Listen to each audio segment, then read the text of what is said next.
Okay, so how can I better learn to stay focused and centered and focus on what I need to do, no matter what it is? I mean, I'm not distracted. I don't want you to think that. I'm just... Sometimes I get to the point where I need to be centered so life's ups and downs do not bring me down, because I have a tendency to get throat infections when I'm too worn out and I'm mentally drained, and then I turn to food, and that's not the answer. No, it's not. Well, food is a comfort zone for you. I mean, a lot of us use food to get rid of that anxiety feeling of the unknown.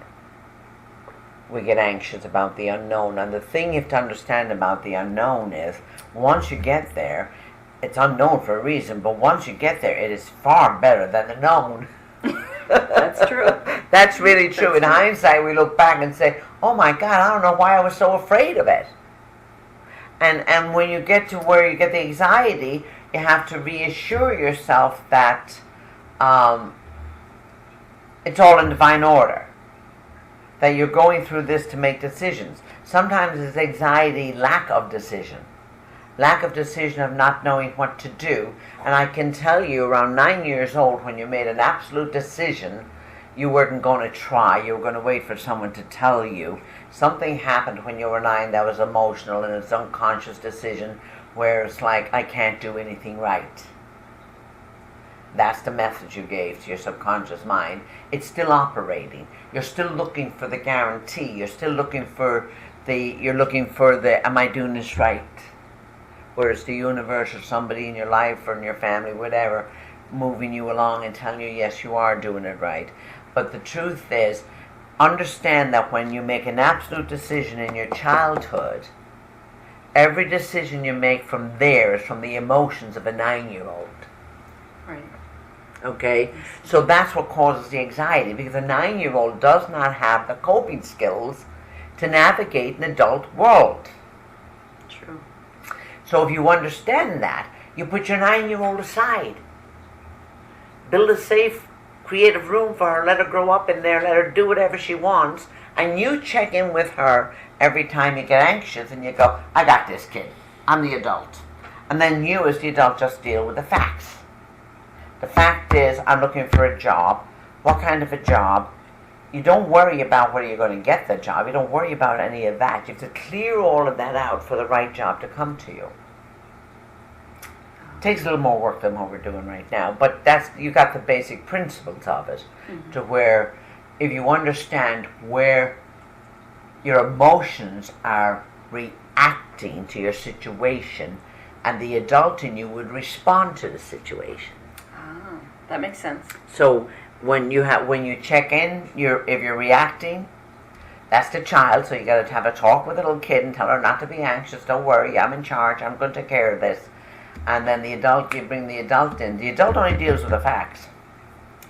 The parent just gives all the judgments and tells you what to do, or are nurturing, whatever way they are. But we have them all in us. Mm-hmm. You know, the adult, the parent, and the child. But usually it's better if it's between the child and the adult, realizing that your emotions, any decision you make, if you shut down at that age to cope, they're coming from the emotions of a 9-year-old.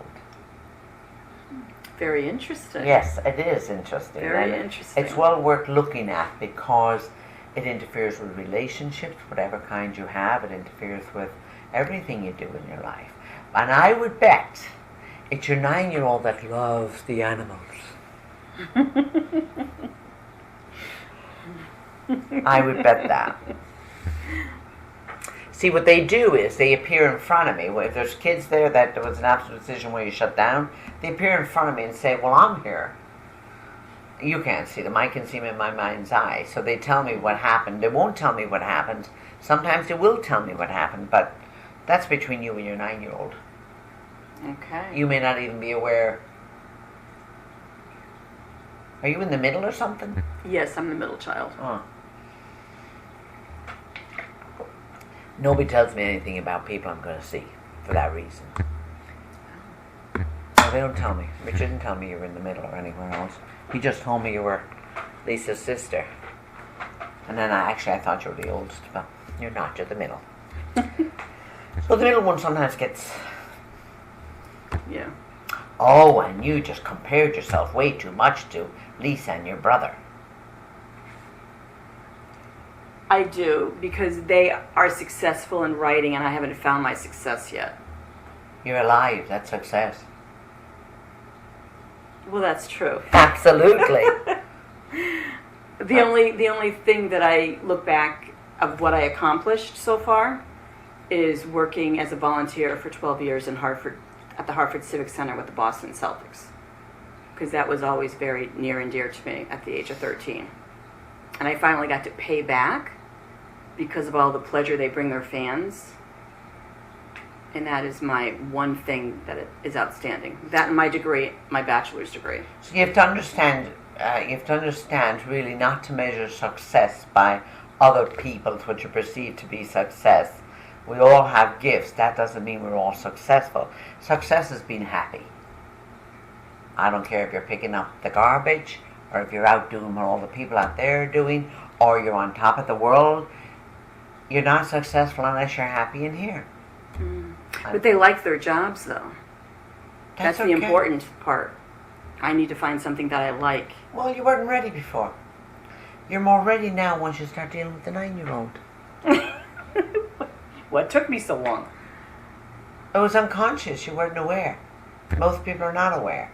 I really do 20 or 30 years of therapy in an hour when I work with people, because they get all those insights that they haven't been able to access themselves. And then if they work on the insights, it's like, most of my workshops is like learning about yourself without feeling as if you're in therapy. You could be in therapy for 20 years and nobody's going to tell you what decisions did you make when you were 9 years old. That's true. That's blocking your future. Because I'm not focusing on what I need to be focusing on. Right? Well, your anxiety gets in the way. You go up and down with your moods, it gets in the way. Your fear of failure gets in the way. You're a perfectionist. Yes, when you I do am. stuff. Okay, a perfectionist. Nothing is ever good enough for a perfectionist. That's what makes a perfectionist. Nothing is ever good enough. That's from that's in your soul. That you have to understand that you're perfect as you are. Because that's a fallacy. It's a fallacy. We're perfect the way we are. But perfect people drive themselves crazy. That's very true. Yes. So it's about honing your skills of what you really are good at. You love animals. What else are you good at? Proofreading. Proofreading. There's a skill. I like to type, but typing is not a career. Nothing. It's becoming obsolete, which is becoming the issue with my skill set, because I've done this since I was in my 20s. Right, but if you're in front of a computer, what can you do with a whole bunch of stuff? I can design it, but then I find no pleasure in doing that. Not anymore, for some reason. It's just, okay. I did data entry. I've You're done that putting a blocks lot. up towards me. You got blocks up. If I'm going too deep, let me know. You just put up a couple of blocks. Because of data entry? No, because I'm probing, so I'm not going to probe anymore. You're putting blocks up, so we leave that alone and see where we're going to go from there. We may get back to that before we're done. You can think about why you're putting blocks up. It's almost like you're going to get defensive in front of me.